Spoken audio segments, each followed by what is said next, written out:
سمجھے گا. مجھے ایک شعر پیش نظر ہے اس وقت، اس کی عبارت یاد نہیں ہے، مفہوم یاد ہے. جناب زینب نے اپنے نوحے میں پڑھا ہے، ماں کے چاند بھیا یا بدرا امنا، یہ ہماری ماں کے ہلال چاند.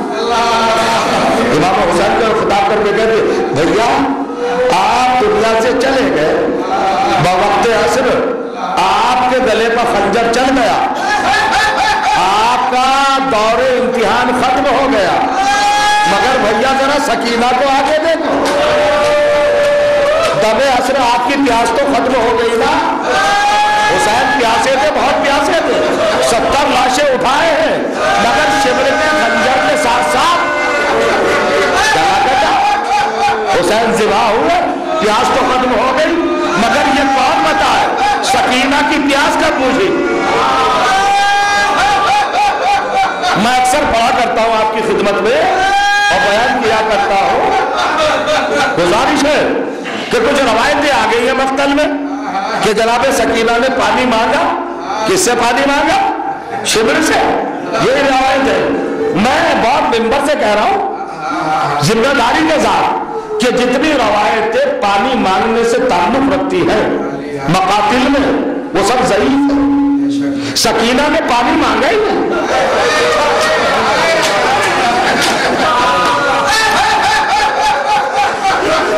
میں ایک روایت پڑھتا ہوں آپ کی خدمت میں. مقتل مقرب ہے، مقتل کا نام ہے مقرب، میم قاف رے میم، مقرب. یہ مقرب صاحب مقتل، انہوں نے مقتل لکھا ہے. اس میں ایک چھوٹی سی روایت بیان کرتے ہیں کہ سکینہ کا یہ عالم تھا، حضرت عباس کی شہادت کے بعد جب بھی پانی کو دیکھتی تھی منہ پھرا لیتی تھی. بس پہلے مجلس تمام کر دی، منہ پھرا لیتی تھی اور جگر پکڑ کے بیٹھ جاتی تھی اور کہتی تھی اب تجھ سے میرا کوئی رشتہ نہیں ہے. سنیے گا جناب سکینہ کے لفظ سننا، جناب سکینہ کے لفظ سننا. مقتل مقرب میں آپ کی آوازیں بلند ہو گئی، مجلس تمام ہو گئی. مقتل مقرب میں لکھا ہے جب بھی پانی سامنے آیا کسی بھی عنوان سے سکینہ نے منہ پھرایا اور ایک جملہ کہا لا حاجت لی فیکا، یہ پانی اب تیری مجھے